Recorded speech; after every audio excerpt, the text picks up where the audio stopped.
Well, welcome guys, thanks for checking out this video. That was my expensive intro I just thought I'd design for you guys, just for a bit of a laugh. In this video, we're going to be comparing the Retroid Pocket 2 Plus, which is a very popular handheld at a great budget price, to Anbernic's entry, the rg503. So these are kind of sitting at the same type of budget price. I thought this would be a good video to compare if you guys are on the fence on choosing one for yourself.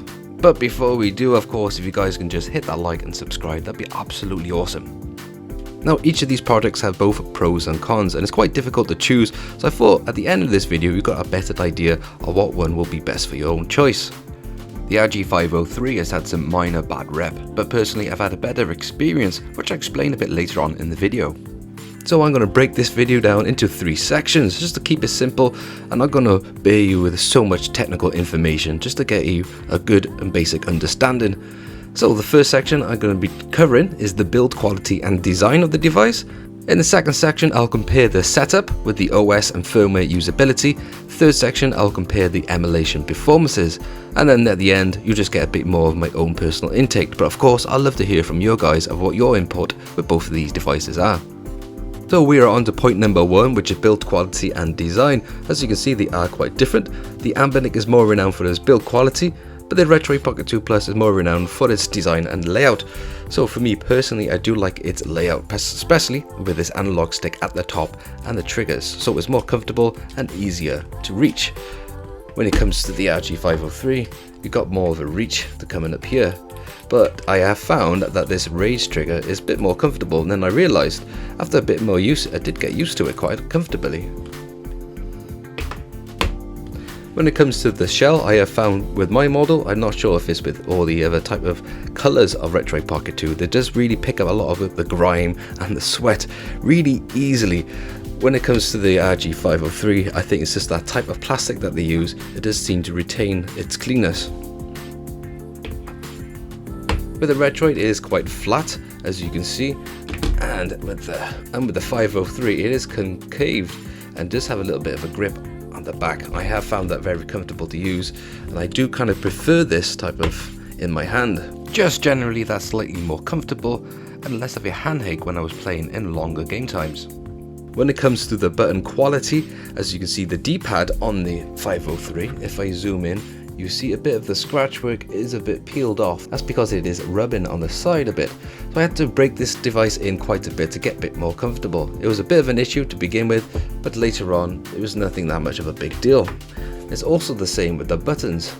The paint is also rubbed off on the side. But after a bit of use, again, it's not too bad. The button quality is almost the same, I would say, on a Retroid Pocket. But that D-pad, I would say, is a bit more responsive. Definitely a bit more responsive. But the layout for 2D games, I have preferred to use the 503. One big strength with the 503 is, of course, of its analog stick. So it's the same quality as it is on the left-hand side. And I have found that the Retroid Pocket, I just don't use it. It's not really usable friendly at all. So I don't really consider it as a usable feature. They are both pocket size friendly, and the weight is very good. The 503 is slightly a bit heavier, but it's nothing big at all. One improvement I have found with the 503 is the start and select layout. With them at the top, it's just easier to access. With the Retroid Pocket, you do have to kind of bend down to the bottom here to try and access it. Just a layout I've never been used to on a standard game controller. With the buttons on the top of the Retroid Pocket, it is more easy to access, and it just makes sense. You got the charger, the video output, the on, and the volume. The layout on the 503 on the other hand is a bit weird. You got the volume on the side and the power button there, and it is concaved, which I thought was originally an issue, but it did grow on me because it wasn't easily triggered that I thought it would be. So it's not too bad at all. And then we have the HDMI out, which is I would say a better connectivity than that of the Retroid Pocket. It's just better built. And of course you've got the USB charging, which is at the top, and is separate then to the OTG adapter. Anbernic could save a bit of money making it compatible with both in one USB-C. This seems a little bit excessive. I would say the jack on the top is not the best idea, but the Retroid Pocket is at the bottom, so you can feed the cable over. But I don't really use any headphones, so it hasn't really become an issue for me personally. Now I've had this Retroid Pocket 2 now for over a year and a half, and I have managed to lose this R stick because of the build quality, and this does pop out quite easily, and I've lost a bunch of them because of this. But they can click on pretty easily as well. Again, this does come off quite easily. As you can see then, the plastic has worn off. The speakers for the Retroid Pocket are at the front, so they facing you, which kind of makes more sense. You get more of an impact of the game, but I have found the quality of these speakers are basically the same. I originally thought this will become an issue with the 503, but it quickly grown on me, and there was no complaints with the speaker layout.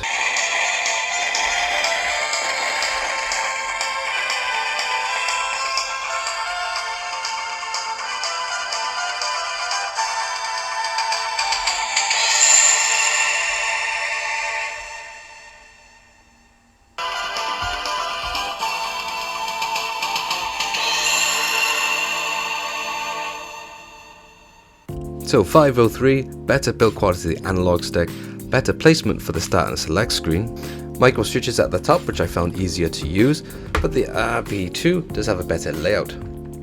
The D-pad is better with the RP2 Plus, but I found the design on the 503 more comfortable to use in the hand. When it comes to the screen size, of course bigger is better, and this type of layout is more suitable for Game Boy Advance games, but a 4:3 ratio is greater for the older gaming consoles like the Mega Drive and the SNES. So with the correct aspect ratio of the older consoles, you do have some open space where you kind of get some background features just to polish it up and stand out a bit better. And the 503 does have a higher resolution, with the Retroid Pocket having 640 by 480, and then the rg503 having 960 by 544 pixels. But with this OLED screen, the colours are popping out more than the Retroid Pocket, but an IPS screen does have more of a clarity with the brightness. But with this having an OLED screen, the colours are stronger, and that is more of a personal preference for me. So for me personally, the build quality and design are on par with each other, just because of its strength and its features do balance each other out. So before we go on to step number 2, let's just check out its specs. Let's start off with its processors. The rg503 has a quad-core 1.8, with the RP2 Plus having a quad-core pushing around about 2.0 GHz. The GPU side of things with the RP2 Plus is pushing slightly even better, with better compatibility, with the rg503 having a 1GB of RAM DDR4, so some decent quality type of RAM when it comes to these devices, but the RP2 Plus is pushing 2GB of RAM. They both are packing a Wi-Fi GHz of 5, and the Bluetooth is with 5.0 on the RP2 Plus, with the rg503 packing a 4.0 Bluetooth. This is not exactly a game changer feature, with the 4.0 doing a great job as the same as the 5.0 when it comes to my experiences with wireless controllers. The screen resolution is higher with the rg503, giving you better use with that widescreen feature, giving you extra bezels and compatible with widescreen gaming. Also, the TV video output does fill your screen, as the RP2 Plus only supports a 4:3 output. Personally, I get better use of front ends and themes displaying with more info and filling the entire screen, which I think is pretty great. When it comes to the battery, the RP2 Plus has an extra 500 mAh, which is of course important when it comes to handheld gaming. In my experience though, the difference was not huge, depending on what you use with the power usage of games and apps, which you are more inclined to use with the RP2 Plus, does end up working out about the same time of usage.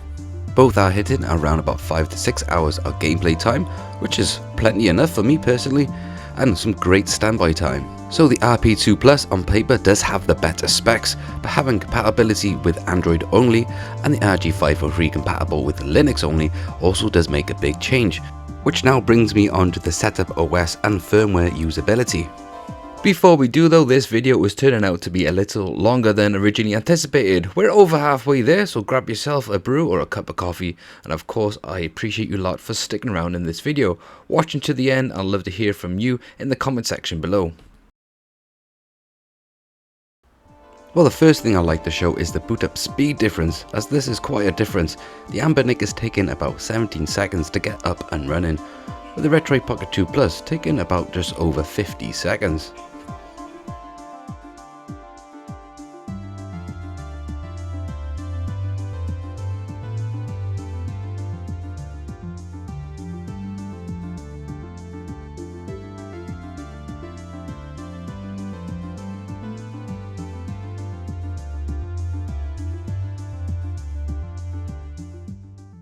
When it comes to setting up the RP2 Plus, at first it does have a nice guide with a bunch of useful apps included, which you can see in my first impression video. With the RP2 Plus having an Android system, you can use stand and load apps for emulating each system, or the easy option is to have an all-in-one solution like Retroid, which you will need to set up first, which can be time consuming. You'll have to download the cores of each system within the Retroid app, and then later place BIOS files within the system folder of Retroid, which you have to get on your own from external sources. But this is mostly for systems that are disk based, as well as arcade games for emulators like MAME or FB-EO. It does come with a nice and simple front end, which is great and the first for these type of systems running on Android, which then you can link Retroid and its cores or compatible standalone apps. There are other front-end options out there that you can use, and this is an Android system, so there's plenty to choose. This given option that is completely free is pretty fine, and it does a pretty good job. The RP2 Plus is given direct support as well with OTA updates that you can access direct from the system's options. This is a big change and a huge welcome addition to these devices, as this is not a feature with these devices at the same type of budget. Getting continuous direct support from the original suppliers is a great addition. Personally, I think with these devices running on Android is pretty awesome, giving you access to a plethora of supported apps and games. Of course, you are pretty extremely limited from its Android version it is installed with, as well as its 4:3 screen ratio and touchscreen. Well, in my case anyway, as I purchased the upgrade board and not the complete version with touchscreen. Holding down the home button every time you want to use a touchscreen feature does get quite annoying, but there's plenty of extra fun as well as a dedicated emulation handheld. When it comes to the rg503 and prior releases of Anbernic handhelds, this is a complete different type of playing field, as it is using Linux as its OS. You will find that everything is completely set up and ready to go, with a very tasty front end displaying your systems and games. It is using the Emulation Station as the front end with Retroid with its cores for emulation, as well as standalone emulators, but only recently that it's become more of a major thing with the standalone. Anbernic do include ROMs as well on a separate SD card, which is something I'm not really a fan of, but it's also great that you guys can just start gaming straight out of the box. The game list can be a bit all over the place with non-official Chinese dodgy ROMs, just for the fill-ins. But adding your own games is very simple, and you can create a better, more organized structure for each system. You will find on the SD card each system is in separate folders and gives you a nice example of what file type to use, but not so much stress as it does accept many file types.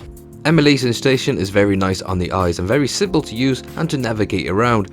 I can see why now this is people's favorite to use, but when it comes to the rg503, the version that is built in does do the job, but there are better OS out there, so there's different variants of Linux OS for this system and for many other handhelds by Anbernic.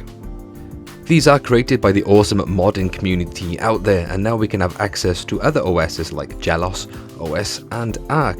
There are another one out there, I can't remember this name. The alternative OS are more recommended by the handheld community, as they do provide a better setup with assigned emulators, assigned filters, and remove bezels, or you can even add more stuff that you like, compatibility, and more of an intuitive setup for ports and add-ons.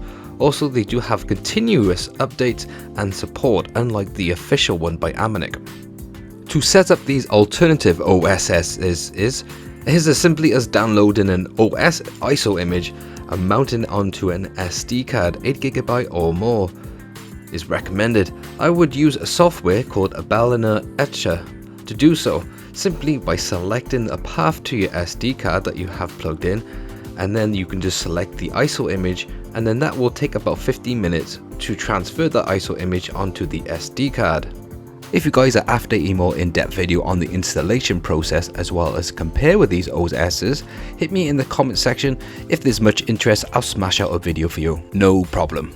With the Arc OS, which is the one I'm currently using for my rg503, by pressing start brings up a menu giving you plenty of settings and customizations with some great themes that you can download and choose from. Most of Linux do provide Kodi, which is a form of media streaming if you want to do so yourself, as well as finding your ROMs. I found very efficient, and linking your retro chivos with your account I did find have a strong connection.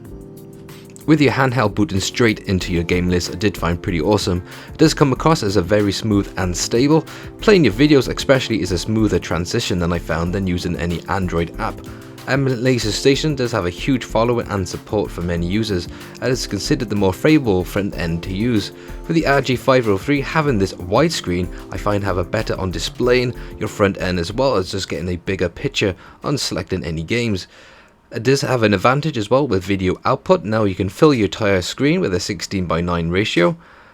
With a slightly higher resolution, unlike the RP2 Plus, it is stuck at 4:3 at 480p.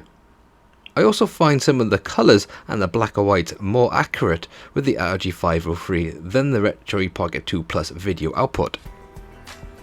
Now for the last topic, which is Emulation Performances. Just to quickly round up on this topic, both of these devices will of course run 2D based game systems brilliantly.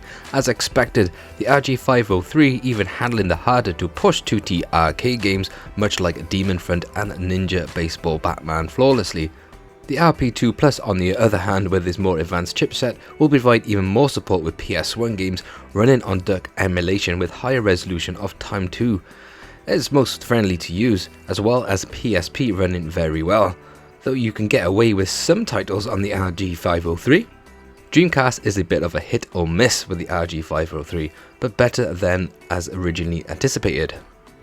So I won't go ahead and pick this device up for full DC support, well, as much as the emulator can provide anyway. You can get a higher res support with the RP2 Plus on a good handful of these games, well, the ones that I tested anyway, but the screen will not utilise this resolution as it's stuck at the 480p.